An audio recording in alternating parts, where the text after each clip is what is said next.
Bismillahirrahmanirrahim. Assalamualaikum warahmatullahi wabarakatuh. Salam sejahtera untuk kita semua. Sampurasun. Terima kasih telah menyempatkan diri untuk menonton video ini. Perkenalkan, nama saya Suryaman.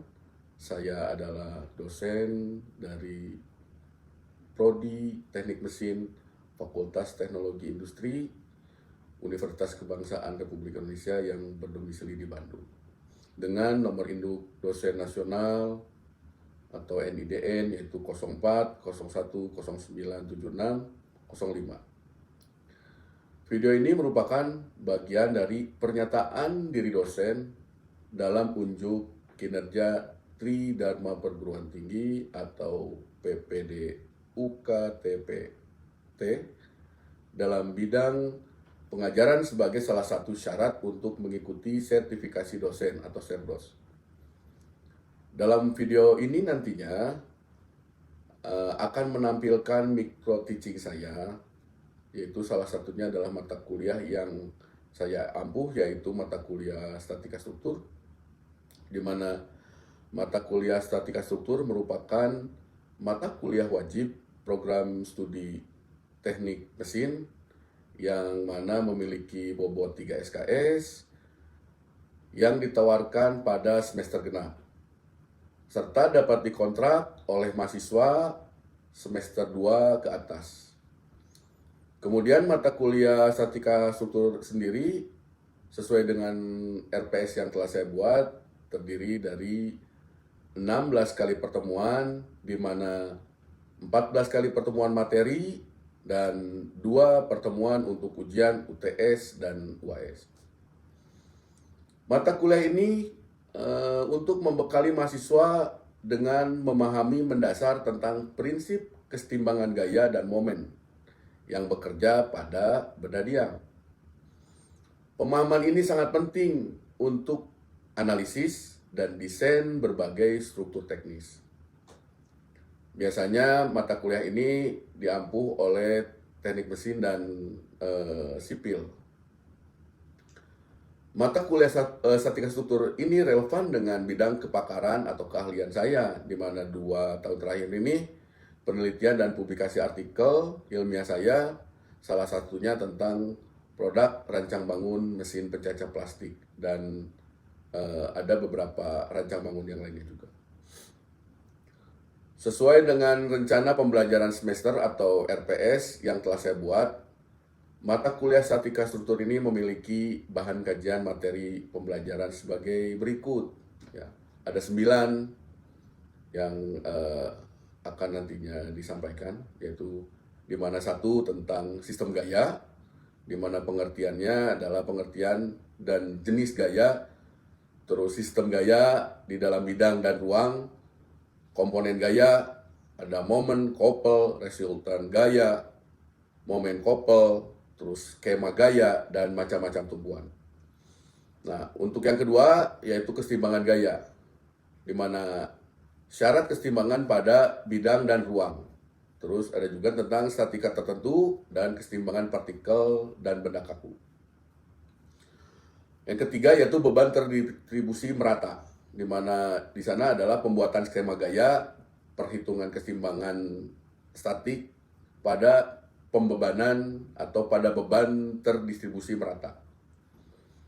Dan yang keempat yaitu beban terdistribusi tidak merata, di mana di sana ada pembuatan skema gaya atau DBB biasanya kita ini kan, terus perhitungan kesetimbangan statik dan benda terdistribusi tidak merata.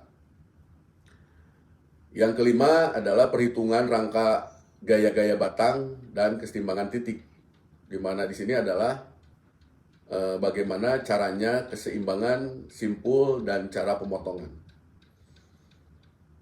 Keenam itu kita membahas tentang gesekan, di mana ada macam-macam koefisien gesek, gaya-gaya gesekan yang terjadi, dan perhitungan keseimbangan karena adanya gaya gesekan.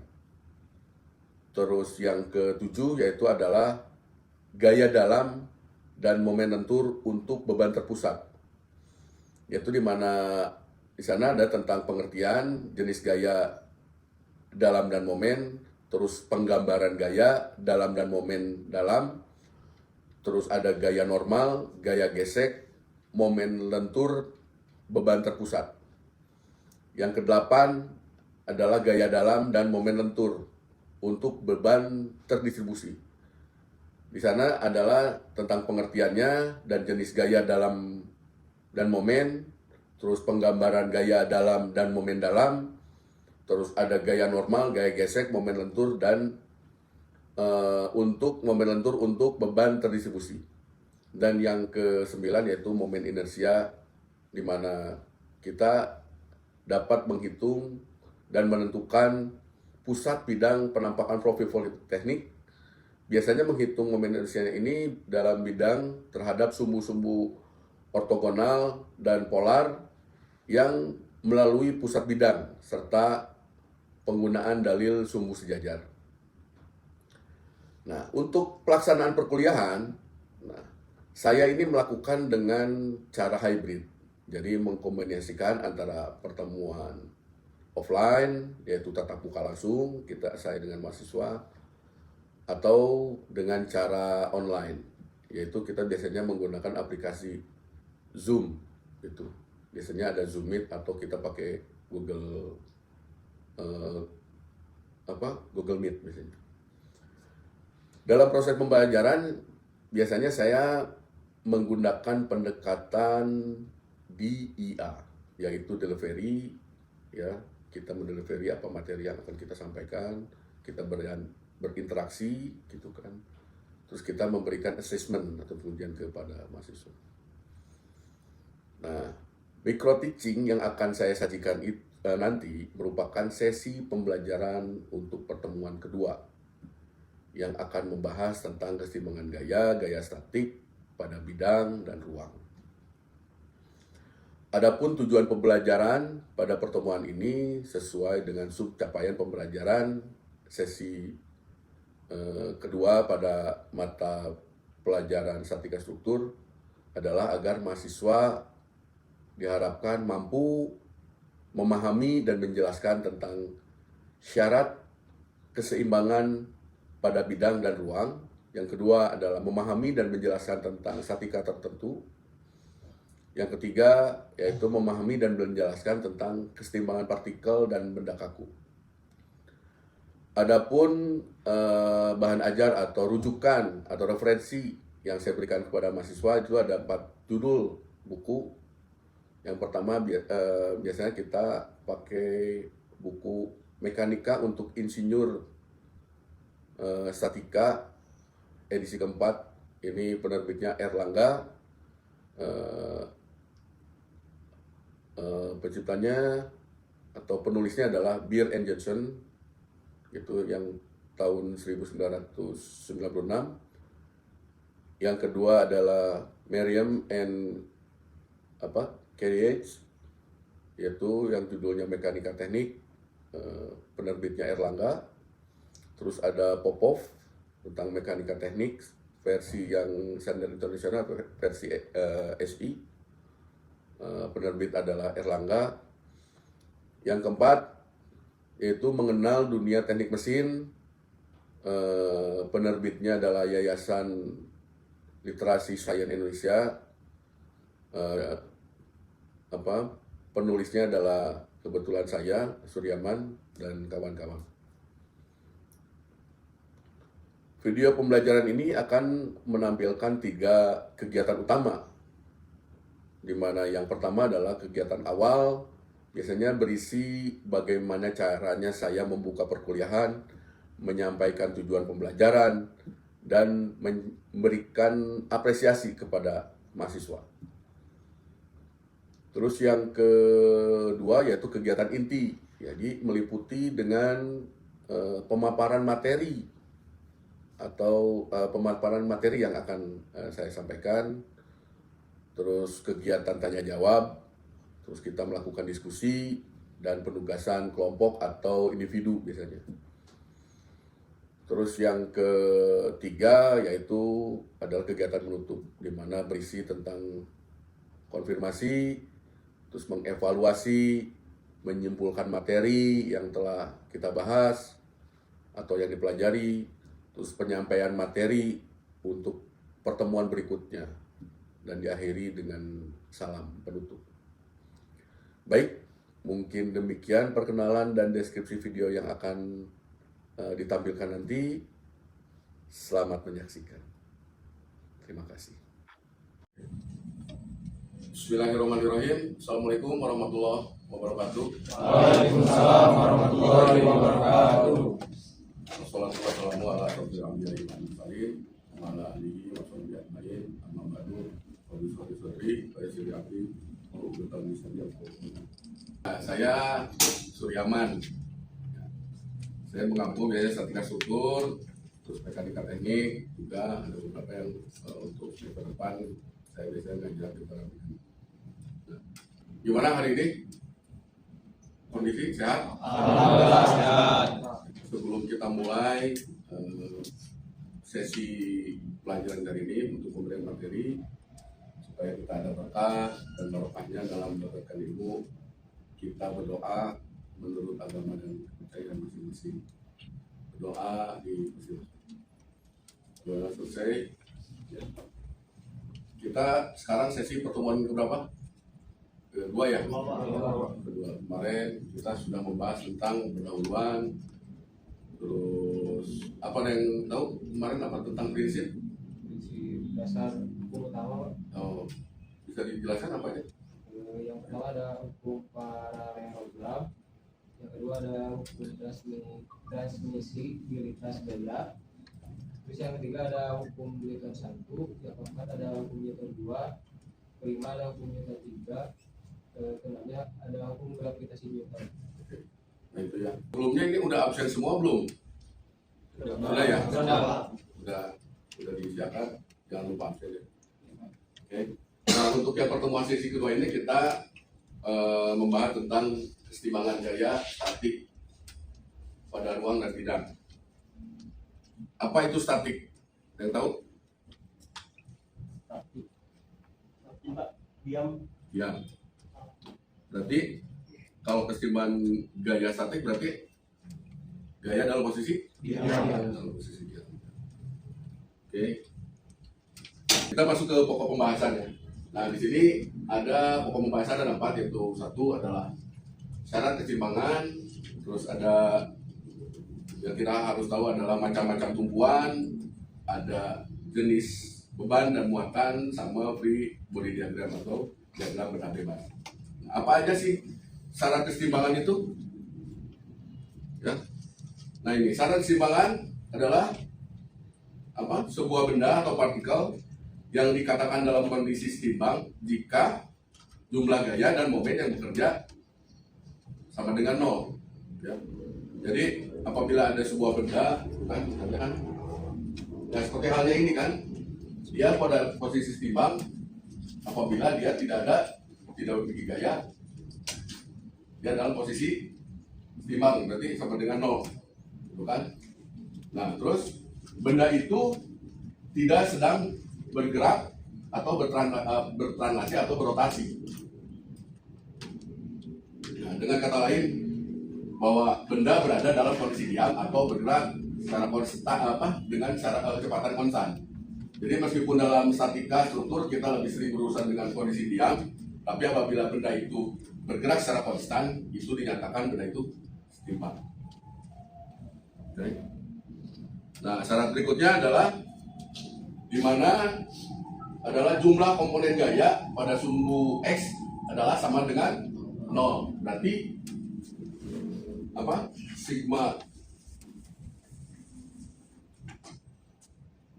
F ya kan terhadap X sama dengan 0. Ya. Terus yang kedua adalah jumlah komponen gaya pada sumbu Y sama dengan 0. Berarti sigma F Y sama dengan 0. Yang ketiga adalah jumlah momen adalah sama dengan 0. Berarti momennya adalah sama dengan 0. Ya. Ini syarat keseimbangan. Apa aja sih jenis tumpuan? Nah, ada jenis 3 tumpuan yang biasanya digunakan dalam struktur konstruksi ya seperti ini kan. Kalau kita lihat nih, jadi statika ini banyak digunakan biasanya untuk teknik mesin dan sipil. Jadi seperti ini kita bangunan ini posisinya bergerak atau diam? Iya. Yang kita lihat sekeliling kita ini posisinya diam atau bergerak? Diam. Nah, banyak hal-hal yang kita pelajari untuk dalam posisi statika struktur adalah benda-benda yang diam. Jadi di sini ada tumpukan beberapa tumpuan ya. Ada tumpuan roll, ada tumpuan sendi, gitu kan? Ya, berarti kan tumpuan roll, ini roll biasanya ya. Terus ada tumpuan sendi, biasanya sendi ini, tadi kan biasanya posisinya mesti. Terus ada tumpuan jepit, gitu kan? Biasanya dia cantilever seperti ini.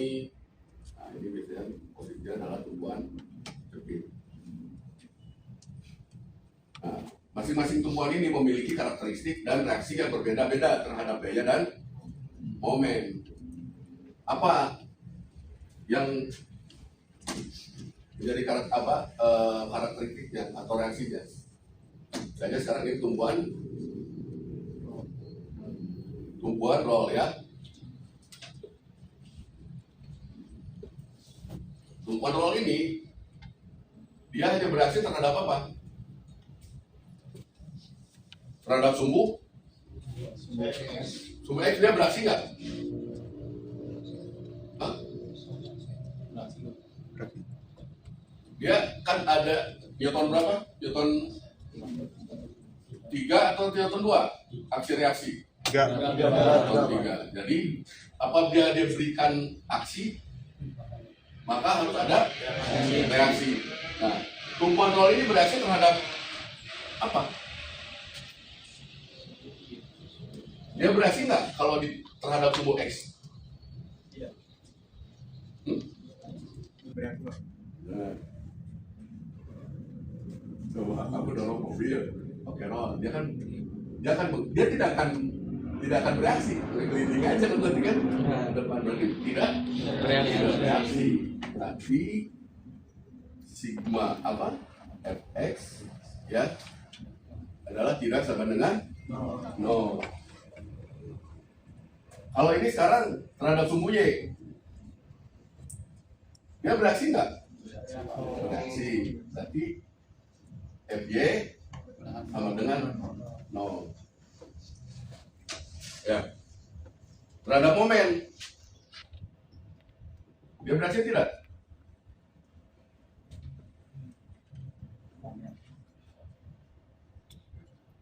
Bereaksi tidak?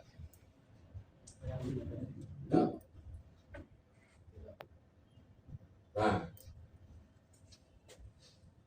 ya, jadi dia dapat bereaksi terhadap tidak dapat bereaksi terhadap momen kan?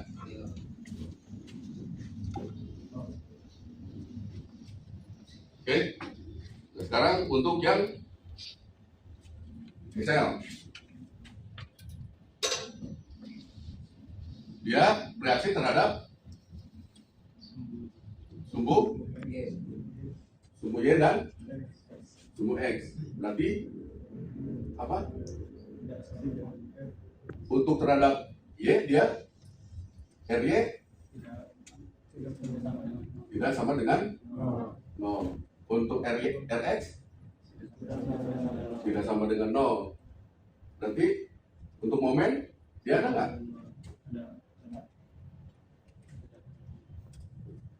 Ya.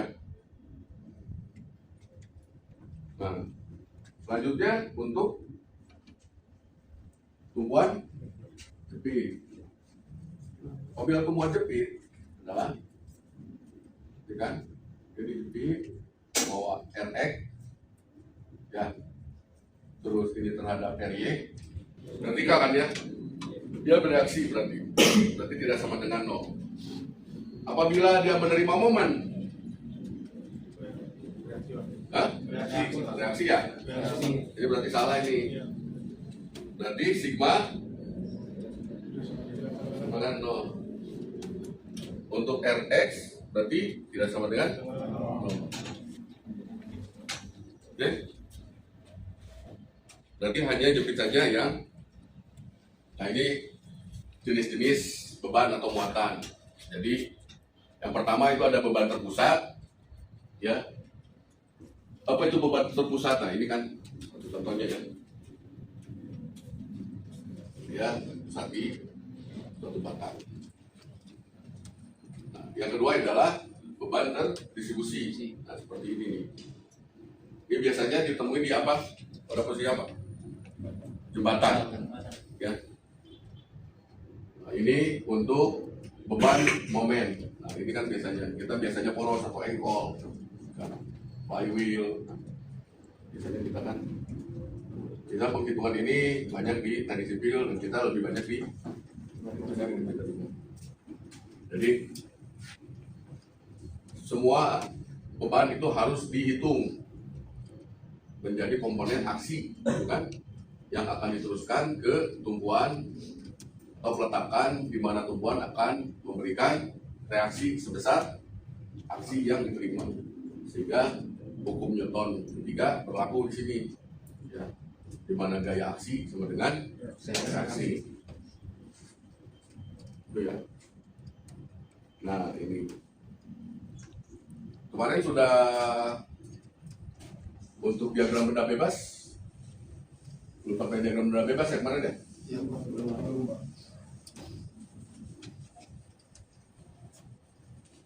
Oke. Nah misalnya kita ada beberapa soal seperti ini, ya, bahwa diketahui, misalnya ini contoh ya, ini misalnya kita bagaimana caranya membuat diagram benda bebas seperti ini. Jadi misalnya pada titik A itu kan ada beban sebesar, kita membuat dulu di sini nih, titik dulu tumpuan, dimana di titik A, kayak gitu kan ya, diberikan beban sebesar N. Nah, ini kita ketahui, yang diketahui apa? Derajat sudutnya, ya. Itu kan terhadap TC kan, sini berarti TAC dan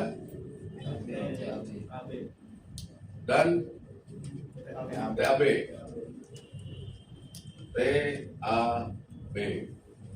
Gitu kan.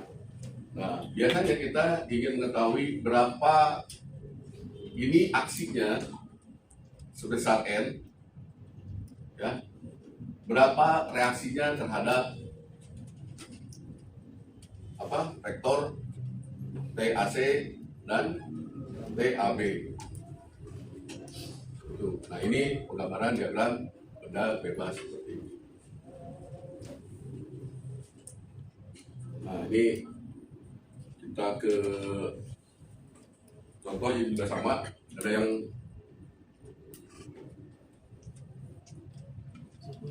orang menggambar, sebenarnya udah tinggal ditiru ya. Udah ada. Nah, biasanya ini itu sebagai resultan gaya, ya. Apa tadi? Tadi hukum itu tuh apa? Hukum Real dia kan menyambungkan gaya itu kan. Dia nanti gitu. Nanti ini arah apa? Ini resultan gayanya seperti itu dari sini, gitu kan. Nah, baru disambungkan mana nih ke bawah kan?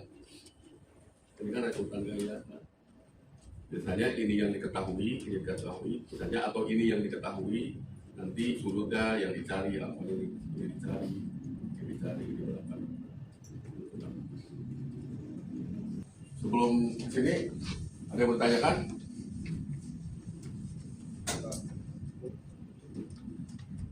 Atau masih pusing? sedang mencerna Pak. Hah? Tapi mudah kan? Kalkulus dan matematika apa? Fisika 1 udah ambil kan kemarin kan? Di dasarnya nanti kalian bertemu lagi di mekanika teknik nanti. Ya. Misalnya contoh soalnya adalah sebuah sistem ditunjukkan sebagaimana gambar di AB. Yang dihitung apa yang ditanyakan apa? Gambarkan free body diagram pada titik C. Kita gambarnya mana? Ada W-nya berapa nih? W benar 400. Ya. Jadi diketahui apa? W dengan 400 mol. Terus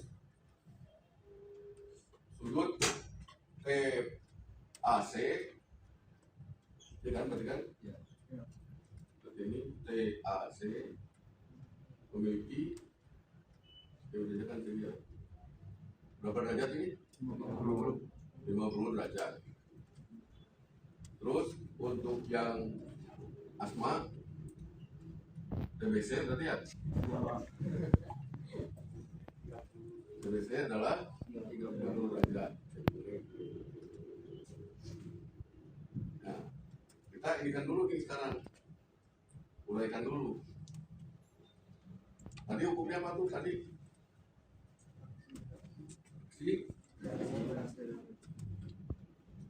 Ini apa nih? Ini berarti aksi sama dengan reaksi ya? Ya.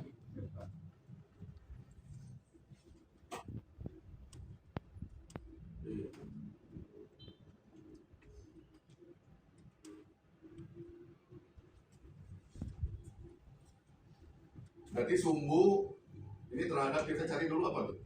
Kita cari dulu sumbu terhadap sumbu X ya. Ya. Langkah pertama adalah terhadap sumbu X, di mana sigma F X sama dengan 0 ya. Mana aja nih? Nah, kita inikan dulu, sebarkan dulu. Kan ini harus diproyeksikan dulu nih. Berarti yang X kan berarti ini nih. Ya. Berarti TAC sudut ini 50 sama dengan yang ini. Sama ya? 50. Berarti kalau dia bersinggungan sin atau cos? Hah? Cos. Kalau bersinggungan terhadap ini berarti terhadap sumbu X-nya adalah sama dengan apa? Adalah cos. Cos 50 derajat. Nah, ini juga sama. Ya, berarti terhadap sumbu X ya. Berarti TBC dikali ini sama nggak sudutnya dengan ini? Sama. Berarti 30. Berarti apa? Cos ya. Cos 30 derajat. Berarti sigma M sama dengan 0. Ini minus atau positif? TAC ini minus atau plus? Minus. Yang ini plus. Jadi TBC dikali cos 30 derajat dikurangi TAC cos 50 derajat. Karena ini 0, berarti ini pindah sini kan? Berarti datang nggak? TAC dikali cos 50 ya sama dengan TBC dikali cos 30 derajat. Ya. Kita ingin salah satu kita ketahui kan, berarti kita bikin persamaan nih. Ya, yang mana? Yang TBC TAC. TBC aja ya. Yang hilang TBC aja. Berarti TBC sama dengan TAC dikali cos 50. Berarti ini ke bawah ya. Dibagi cos 30 derajat. Nah, kita udah memiliki persamaan ini. Ini mau dihitung sekalian mah enggak? Atau mau dibiarkan juga mah enggak? Mau dihitung dulu atau enggak? Cos 50 berapa? 0,842. Cos 50 0,642. Cos berapa ini? 30 sebenarnya berapa? 0,842. 0,87. Ya, coba ini berapa dibagi? Hasilnya berapa? Berarti cos 50 dibagi cos 30.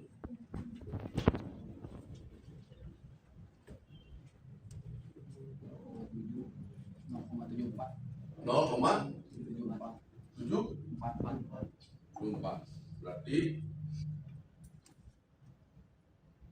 samanya adalah TBC sama dengan TAC dikali 0,74. Kita dapat persamaan satu nih. Nah, sekarang kita terhadap sumbu sama dengan 0. Kita ingin tahu nih terhadap sumbu sin, berarti kan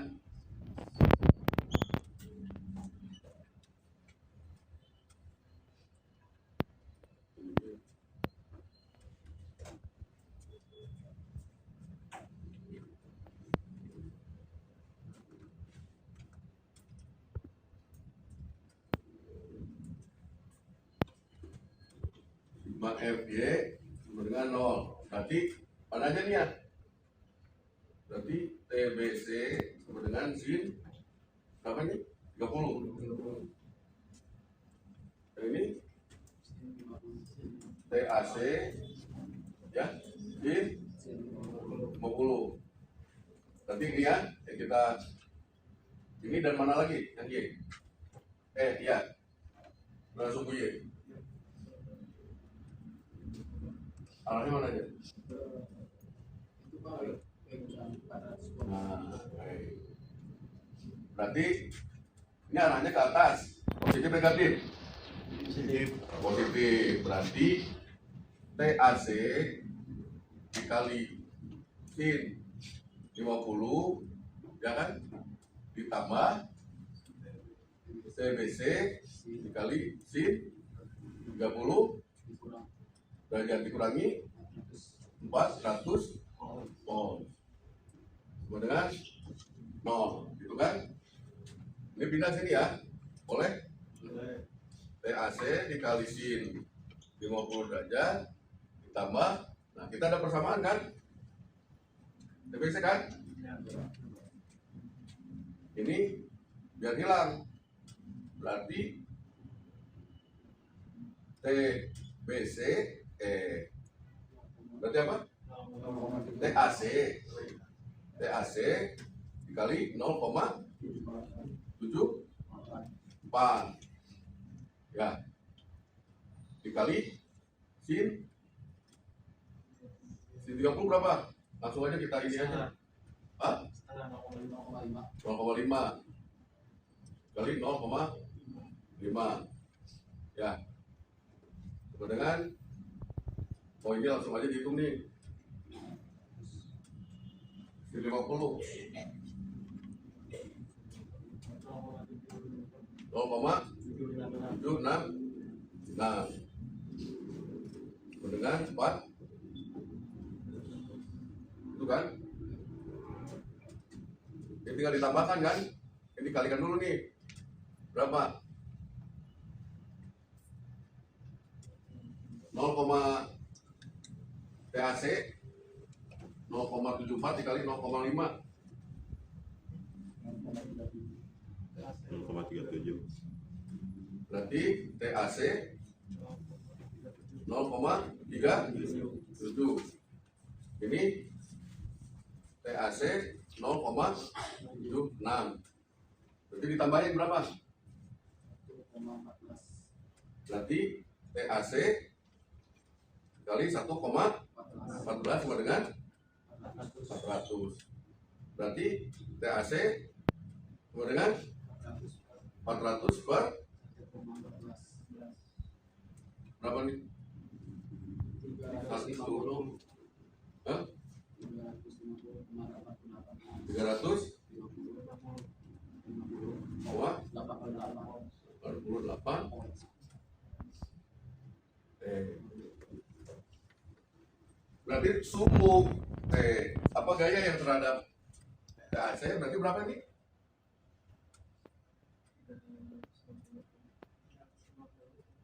350,8.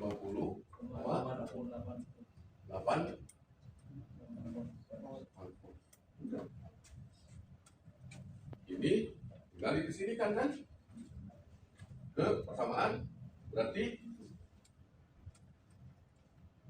TBC sama dengan TAC dikalikan berapa? Ya, berapa ini? Sorry.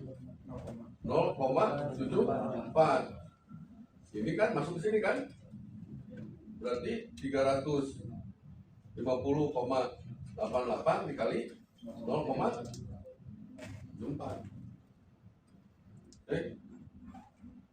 Berarti TBC sama dengan berapa? 269,60.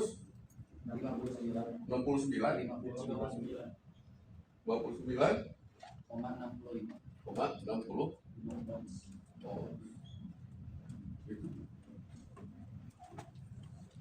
Oke, dari Fahmi. Biasanya berhubung waktunya kita saya kasih tugas aja ya. Nanti kalau kalian kurang paham atau kurang memahami bisa japri aja ya saya. Nah ini nanti kalian ada tugas masing-masing. Saya akan memberikan tugas ada 3 tugas ya. Bisa kirim via atau mau di capture? Capture ya.